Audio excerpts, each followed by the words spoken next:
पंजोता साहब, सबसे पहले आपसे जानना चाहूंगा, ये कोई तकसीम है एहतजाज के हवाले से? अब बैरिस्टर गौहर खान साहब कहते हैं कि 5 अगस्त को हमें कुछ करना चाहिए। स्ट्रीट मूवमेंट की बात वो है जो मोहतरमा अलीमा खानम साहिबा शायद वो चित्राल में गई या वहाँ जाकर उन्होंने कोई गुफ्तगू की और एक इम्प्रेशन ये आया कि वहाँ से स्ट्रीट मूवमेंट का आगाज़ हो गया है। एहतजाज कौन सा आप करेंगे जो राना साहब को झंझोड़ पाए, यानी इनकी हुकूमत को कोई पता लगे कि आपने कोई एहतजाज किया है?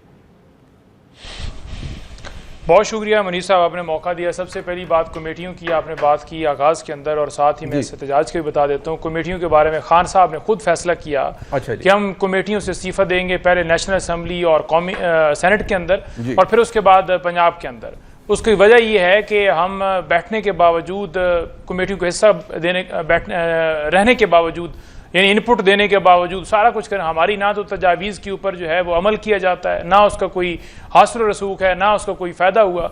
तो लिहाजा एहतजाजन हम इस निज़ाम के ऊपर अदम एतमाद करते हुए कमेटियों वाला स्टेप लेंगे। और जिससे तासर ये आ रहा था कि शायद आगे असम्बलियों से भी इस्तीफ़ों को खान साहब कह दें, लेकिन बाद में मुलाकात रुक गई। तो उन्होंने बेसिकली इस पर अदम एतमाद किया है, लेकिन ये निज़ाम बेहिस है। अब दूसरी तरफ देखें, अगर एहतजाज कमेटियों से करें, यानी इस्तीफ़े देकर, या सड़क पर करें, या अदालतों के अंदर जाएं, तीनों तरीकों से जितना एहतजाज किया गया, 2 साल 2.5 साल या जो भी आप कह लें, 2 एहतजाज हुए, 10 हुए या 2 लॉन्ग मार्च हुए, मुख्तलिफ शहरों के अंदर एहतजाज हुए, हस्ब ततात हमारे 50 के करीब जो हैं वो वर्कर्स भी इसमें शहीद हुए, जिसमें कोई 50,000 के करीब हमारे वर्कर्स गिरफ्तार भी हुए इन एहतजाजों की वजह से। पुरअमन एहतजाज हर शहरी का हक है, जो हमें नहीं करने दिया गया, हमारे खिलाफ कार्रवाई की गई।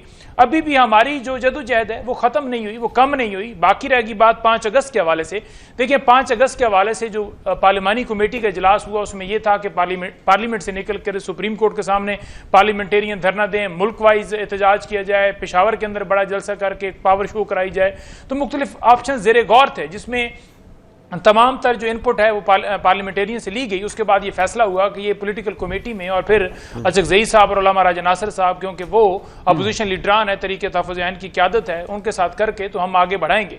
कारकुनान के अंदर ये बिल्कुल नुक्ता नज़र पाया जा रहा है कि हमें एहतजाज 1 दिन का नहीं, 2 दिन का नहीं, 3 दिन का नहीं, बल्कि तब तक जारी रखना चाहिए जब तक इमरान खान साहब की रिहाई, उनके बुनियादी तमाम पंजोता साहब, अगर मैं सर आपसे पूछ पाऊं, पंजोता साहब बात ये है, ये निज़ाम बेहिस, आपने कहा ये राना साहब की हुकूमत को कोई फर्क नहीं पड़ता, तो फिर कमेटीज में वापस जाने का आपने फैसला, क्योंकि खान साहब ने कहा था निकल आए, वापस जाने का फैसला आपकी पार्लिमानी पार्टी ने दिया है और उन्होंने कहा है कि जरूर जाएं।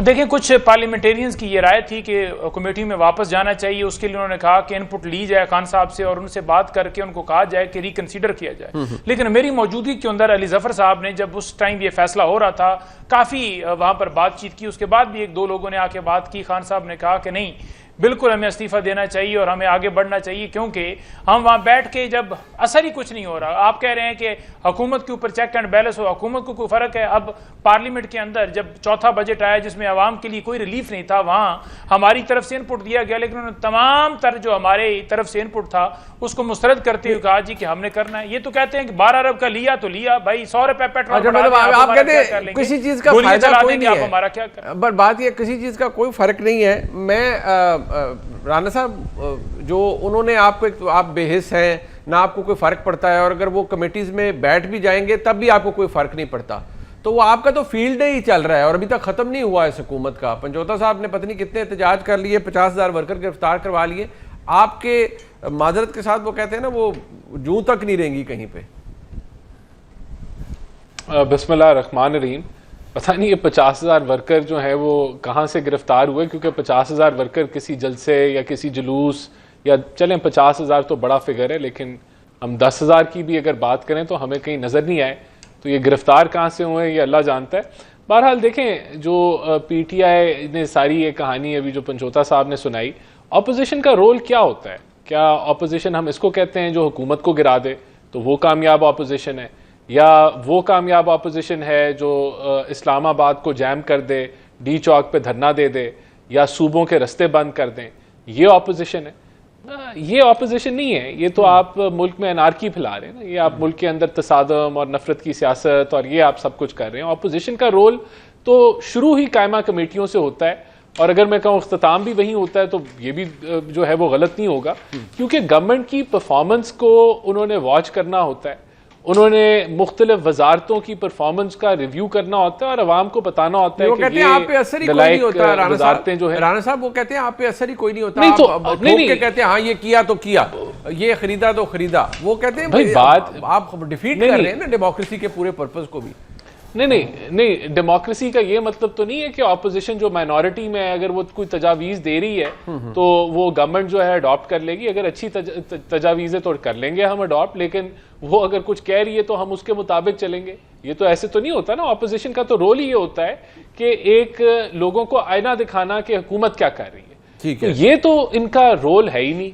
ये रोल तो इनका रोल तो एक रोल पहले जो 2 साल अभी 2.5 साल हो गए हुकूमत को, तो पहले 2 साल तो इनका रोल था कि खान साहब को बाहर कैसे निकालना है। अच्छा, वो अब आप जानते हैं कि जो इनका सीएम केपीके है वो इश्क इमरान के अंदर जो था वो सीएम केपीके बनाया गया था और उसका मकसद केपीके की आवाम को कोई उसके लिए बेहतरी या रिलीफ देना या उसके लिए काम करना नहीं था। उसका काम ये था कि वो नौजवान है वो ऐसी टक्कर लेगा कि जो है और ऐसी लड़ाई लड़ेगा कि खान साहब के साथ जो है नेगोशिएशन शुरू हो जाएगी कि उनको बाहर कैसे वो नहीं हो सका। तो जब ऑपोजिशन का रोल ही ये है, नहीं जब ऑपोजिशन का रोल तो ये देखें हमारी आवाम को समझना होगा कि ये ऐसी नालायक ऑपोजिशन है। एक तो दस्तो गिरबान है एक दूसरे के साथ, एक तो जो है ये इसका काम ये है कि रियासत से टक्कर लें, सूबे को उस पर इस्तेमाल करें कि एक सूबा है उसको चाहिए कि मुल्क के साथ मिलकर काम करें अवाम की फलाह के लिए। नालायक हुकूमत कहते हैं, आप उन्हें नालायक ऑपोजिशन कह रहे हैं। ये तो टिट फॉर टैट वाली बात है। लेकिन चले ये आपका एक आर्गुमेंट अपनी जगह, इसको आगे बढ़ाते हैं। लेकिन शेर अफजल मरवत साहब मैं आपसे ये जानना चाहूँगा कि देखिए एक मसला, बहरहाल आप भी इमरान खान साहब के बहुत बड़े हमदर्द हैं और आप चाहते हैं दिल से कि उनका कुछ भला हो। अभी अलीमा खानम साहिबा वो चित्राल गई, उन्होंने कहा स्ट्रीट मूवमेंट पर उनकी दूसरी हमशीरा ने कहा कि वहाँ से शुरू हो रही है। तो अगर उनकी बहनें लीड कर रही हैं तो पार्टी को साथ देना चाहिए कि बहनें बाहर निकल के आ गई हैं, वो स्ट्रीट मूवमेंट का आगाज़ केपी से कर रही हैं, तो ये तो बहुत अच्छी बात है। मरवत साहब बहुत शुक्रिया मुनीफ साहब मधु करने का। देखिए मीडिया खबर उठा लेता है कि जी स्ट्रीट मूवमेंट उन्होंने केपी में शुरू कर दी। ये पहली बात तो ये है कि चतराल गई क्यों थी मोहतरमा अलीमा खानम।